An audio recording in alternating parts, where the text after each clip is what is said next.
a while. The world is filled with way too many bright people for us to still have the problems that we have in the world.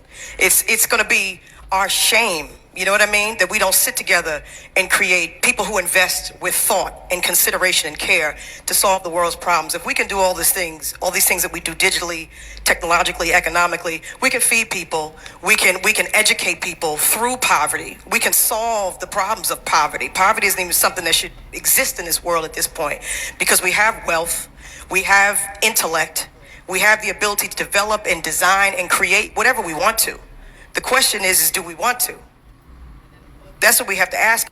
You know, I've been away from a lot of things, you know, for a while now, and incubating, you know, ideas and doing what I needed to do to how do I say, to deal with the resistance that comes with making change in the world. You know, we ask ourselves, you know, how come these things haven't been around, or why was this thing not invented? There was a reason. There were forces that were set up to prevent, you know, certain patterns of evolution, certain patterns of development, right? All this street hustle, right? It would have dominated it if it really had, you know, access early on, which is why it was suppressed, you know what I mean? Which is why it was met with resistance. But we have the ability now to see the resistance, acknowledge it for what it is, and go beyond it and go past it. You know, and I think it just takes courageous folks, you know, who are not afraid to see the new world that's on the horizon.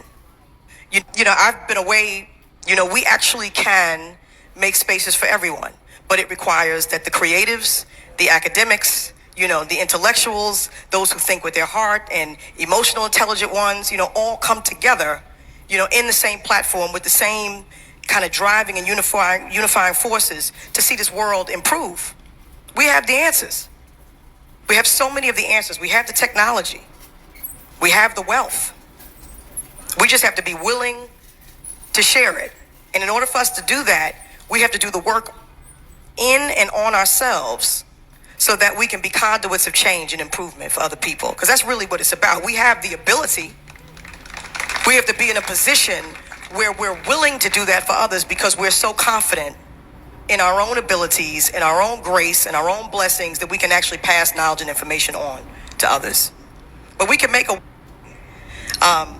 we just want to make sure that we retain freedom, though, you know, and that we always retain our right to our integrity, you know, that no amount of money or no kind of relationships compromise our ability to make decisions that aren't just money based, you know what I mean? Say that one more time. Yeah. Say that one more time.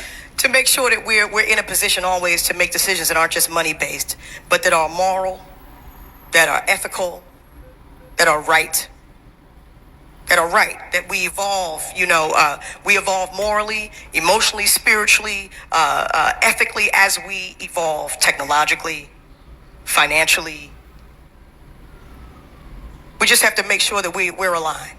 You know, I wasn't even prepared to talk. I'm just hey, in the back, but a voice that's been missing for too long. Come on back, sister. Come on back. We need you. We just want to make sure. She's right. And the last part she says is basically like, yo, stop selling out to these niggas. Stop being a house nigga to these niggas. We've been listening to these people that don't have no direction for far too long.